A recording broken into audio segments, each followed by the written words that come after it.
बिस्मिल्लाहिर्रहमानिर्रहीम। अस्सलामु अलैकुम।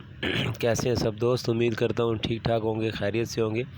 दोस्तों, आज जिस वीडियो के साथ हाजिर हुआ हूँ, इसमें मैं आपको बताऊंगा कि अगर आप गाड़ी के ऊपर कोई रिपेयरिंग कर रहे हैं, कोई चीज़ खोल या जोड़ रहे हैं, तो उसके दौरान अगर कोई काबला बोल्ट टूट जाए, अंदर ही उसकी थ्रेड रह जाए, उसकी चूड़ी अंदर ही रह जाए, तो उसको कैसे निकालना है, क्योंकि वो जब निकलेगा तो ही आप नया काबला लगा पाएंगे।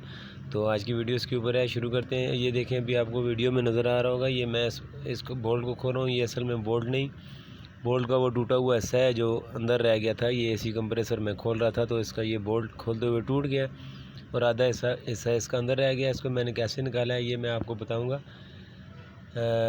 ये देखें अगर गौर से, तो ये बोल्ट का वो टूटा हुआ हिस्सा है जो अंदर रह गया था। इसको सबसे पहले जब ये इसके अंदर लगा हुआ था, तो मैंने इसके अंदर ड्रिल किया है, बिल्कुल बारीक से ड्रिल लगा के मैंने इस बोल्ट के अंदर सुराख कर दिया है।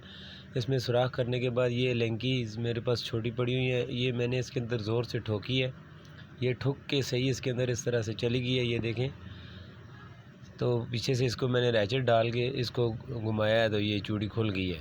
और अक्सर मेरे पास कोई बोल्ट टूट जाए 10 का, 12 का, 8 का, 14 का, तो मैं उसको इसी तरह से निकालता हूँ।